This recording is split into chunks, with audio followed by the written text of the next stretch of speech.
The sharks are genetically modified and everybody is fucked. Let's do it. Deep Blue Sea opens up with these two couples on this boat having a good time, minding their own business until they are attacked by a shark. But before the shark is able to do anything, it is caught with a harpoon by our boy Carter here. We then meet Dr. Susan McAllister, and we learn that she is conducting a study on mako sharks in hopes of finding a cure for Alzheimer's. And it turns out the shark that attacked the boat is one of their sharks that escaped the facility.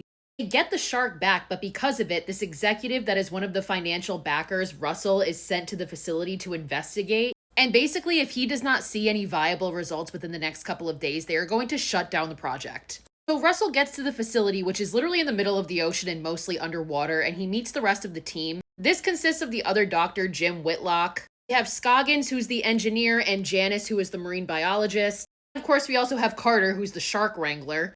He goes to do exactly that, wrangle one of the sharks to bring into the lab.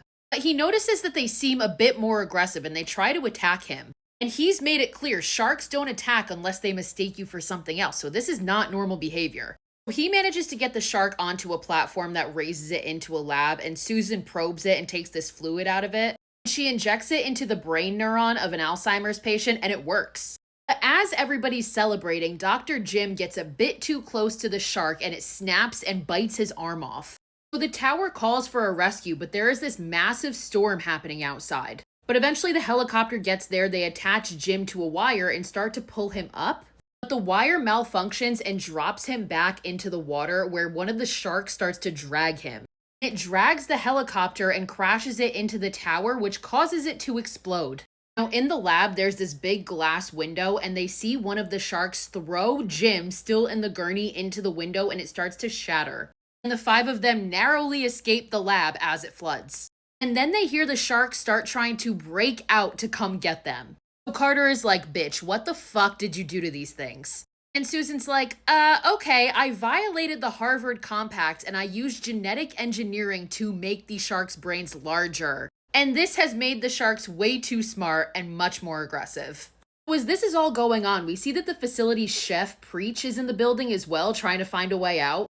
He's attacked by the shark in a kitchen and almost burns to death in the oven, but he manages to blow the shark up and kill it. Now there's 3 total sharks that they're researching in the facility, so 1 down. The group has this plan that there's this submersible nearby and they're going to try and use that to get out. So they get to the lab where it is and they find that it's completely destroyed. This causes everybody in the group to start arguing until Russell calls for order. He gives the most inspirational speech telling them they all need to stick together until mid-speech a shark leaps up and eats him.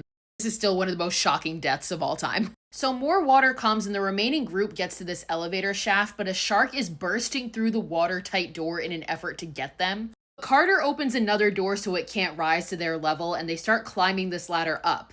As they're climbing, the ladder breaks and falls horizontally, so now they're stuck. And as the ladder drops, Janice falls into the water. Carter tries to save her, but ultimately she is eaten very violently by the shark. So the remaining 3 are stuck, not knowing how they're gonna get out, when suddenly Preacher shows up and drops them a rope and they escape. So they have the idea of using the stairs, but Preacher tells them the stairs are flooded. But Carter and Scoggins have an idea that if they can turn on the generators, it can drain the stairway. So they go to the lab to do that. Meanwhile, Susan goes back to her research lab so she can get some of her research, because without it, everybody died in vain.